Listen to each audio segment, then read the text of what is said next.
Hello viewers, आप लोगों का फिर से स्वागत। आज का जो second class the industrial dispute act पर। तो आज का पहला टॉपिक्स है पब्लिक यूटिलिटी सर्विस।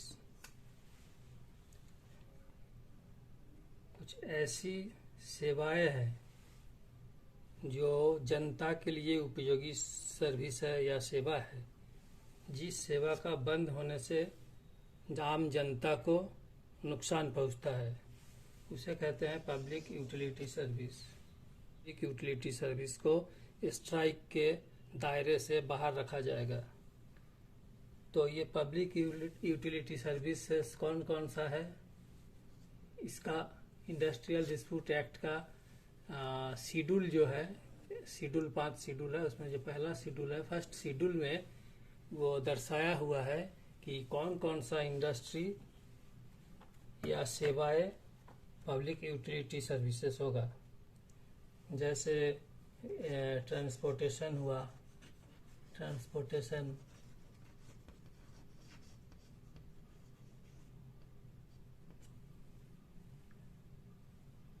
बैंकिंग हुआ,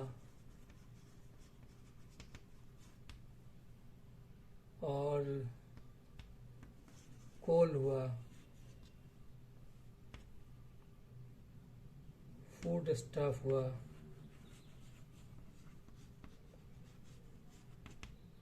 आयरन एंड स्टील, या डिफेंस एस्टेब्लिशमेंट, या hospital dispensary services, fire brigade, और ऐसे सारे उद्योग जो पब्लिक को सेवाएं प्रदान करता है, वो सारा पब्लिक यूटिलिटी सर्विसेज में आएगा। वो सरकार वो डिक्लेयर करेगा कि कौन सा पब्लिक यूटिलिटी सर्विस होगा।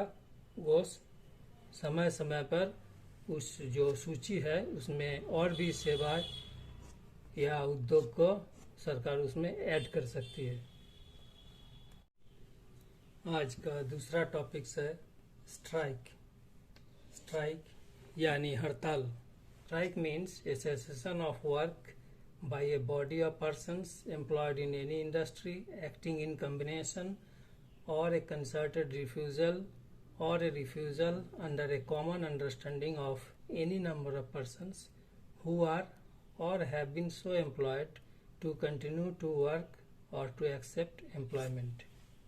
जब कोई number of employees, workers, कोई इंडस्ट्री में सामूहिक रूप से इन कॉम्बिनेशन, कंसर्टेड रिफ्यूजल, अस्वीकार करता है क्या करने का,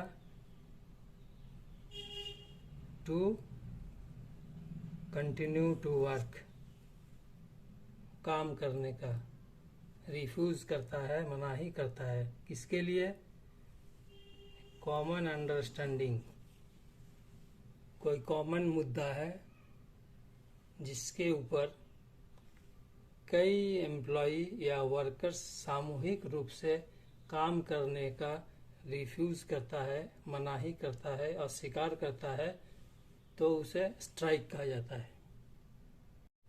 और नेक्स्ट टॉपिक्स है unfair labour practice. Unfair labour practice, अनुचित श्रम अभ्यास। तो ये अनफेयर लेबर प्रैक्टिस किसके द्वारा किया जाता है? ये मैनेजमेंट या एम्प्लॉयर के द्वारा किया जाता है। अब अनफेयर लेबर प्रैक्टिस क्या है, उसके लिए इस एक्ट में एक शेड्यूल दिया हुआ है, 5th शेड्यूल।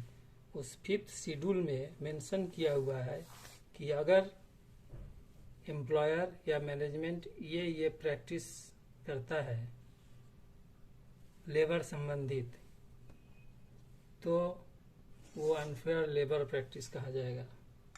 जैसे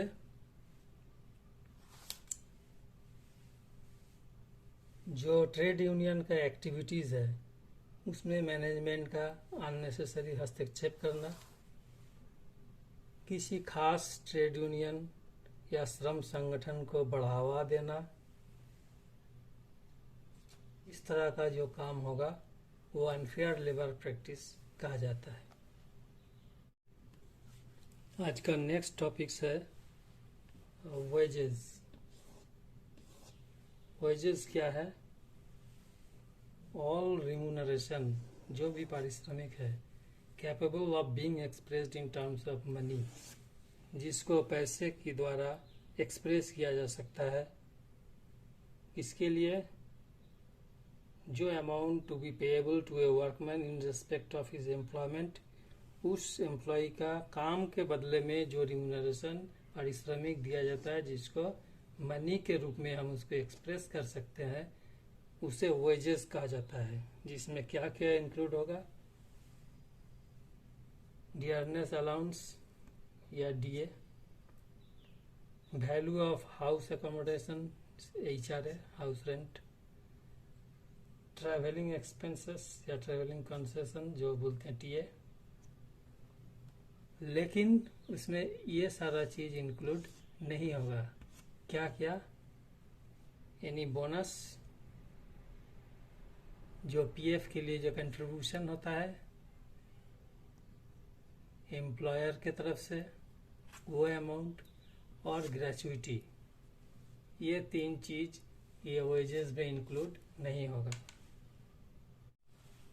आज का नेक्स्ट टॉपिक्स है workman. Workman includes apprentice also. Apprentice या प्रशिक्षु जो है वो भी वर्कमैन के अंतर्गत ही आता है। Workman means any person including an apprentice employed in any industry to do any manual, skilled, unskilled, technical, operational, clerical or supervisory work for hire or reward, whether the terms of employment be expressed or implied। वो terms of employment expressed भी हो सकता है, लिखित भी हो सकता है, अलिखित भी हो सकता है, उसे वर्कमैन कहा जाता है। अब नेक्स्ट है authorities under the act. Industrial dispute act 1947 के अधीन कौन कौन सा ऑथोरिटीज है? नंबर 1 है वर्क्स कमेटी। ये वर्क्स कमेटी ये इन हाउस कमेटी है। ये एम्प्लॉयर द्वारा गठित किया गया कमेटी होता है, जिसमें एम्प्लॉई और एम्प्लॉयर का प्रतिनिधि रहता है, और वो आपस में बैठ करके कोई भी डिस्प्यूट का निष्पादन करते हैं। जहाँ 100 या उससे ज़्यादा वर्कमैन है, ऐसे उद्योग में ये वर्क्स कमेटी काम करता है। नेक्स्ट है कंसिलिएशन ऑफिसर। कंसिलिएशन ऑफिसर ये अप्रोप्रिएट गवर्नमेंट, सेंट्रल या स्टेट जो भी है, वो नोटिफिकेशन ऑफिशियल गेजेट में निकालता है, और नंबर ऑफ पर्सन्स वो जैसा सूटेबल होता है वो उनको मीडिएशन का चार्ज देकर कंसिलिएशन ऑफिसर बनाते हैं। और फिर नेक्स्ट है बोर्ड ऑफ कंसिलिएशन। इसने भी अप्रोप्रिएट गवर्नमेंट ऑफिशियल गेजेट में कंस्टिट्यूट करता है board of conciliation, industrial dispute को सेटल करने के लिए। उस बोर्ड में एक चेयरमैन होता है या चेयरपर्सन होता है, और 2 या 4 मेंबर होता है, और एक चेयरमैन और चेयरपर्सन होता है। फिर आता है court of inquiry. Court of inquiry ये अप्रोप्रिएट गवर्नमेंट जाती है सरकार द्वारा।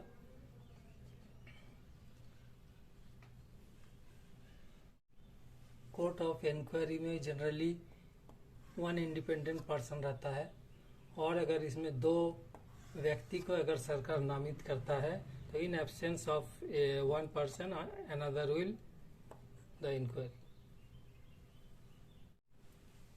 फिर आता है लेबर कोर्ट। ये इंडस्ट्रियल डिस्प्यूट एक्ट में इंडस्ट्री में या ऑर्गेनाइजेशन में ज़्यादातर ये लेबर कोर्ट का ही इम्पोर्टेंस ज़्यादा रहता है, क्योंकि इसी में ज़्यादातर डिस्प्यूट का केसेस रेज होता है।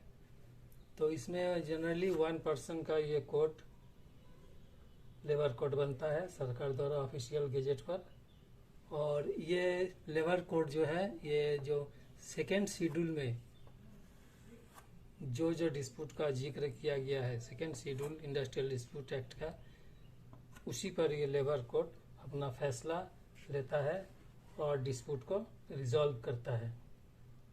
फिर नेक्स्ट आता है ट्रिब्यूनल और नेशनल ट्रिब्यूनल। जो डिस्प्यूटेड मैटर सेकेंड शेड्यूल और थर्ड शेड्यूल में रहता है, उसी पर ये ट्रिब्यूनल अपना डिस्प्यूट को रिजॉल्व करता है। और फिर नेशनल ट्रिब्यूनल सेंट्रल गवर्नमेंट द्वारा नोटिफिकेशन के तहत ये नेशनल ट्रिब्यूनल का गठन किया जाता है for the adjudication of industrial dispute if in the opinion of central government involve questions of national importance. अगर केंद्रीय सरकार को ये लगे कि ये जो मुद्दा या डिस्प्यूट जो है वो राष्ट्रीय स्तर का है, तो वो केस जो है नेशनल ट्रिब्यूनल में रिफर होता है। तो आपने देखा आज का इस सेकंड सेशन में इंडस्ट्रियल डिस्प्यूट एक्ट का मैंने पब्लिक यूटिलिटी सर्विस और अनफेयर लेबर प्रैक्टिस और जो वेजेस होता है उसके बारे में चर्चा किया। और फिर जो अथॉरिटीज़ इस एक्ट के अंदर में जो अथॉरिटीज़ है, वर्क्स कमिटी, कंसिलिएशन बोर्ड और labour court, court of inquiry, tribunal, national tribunal, ये सारा विषय आज कवर किया। तो आज के लिए बस इतना ही। फिर नेक्स्ट सेशन में आपसे मुलाकात होगी, तब तक के लिए बाय।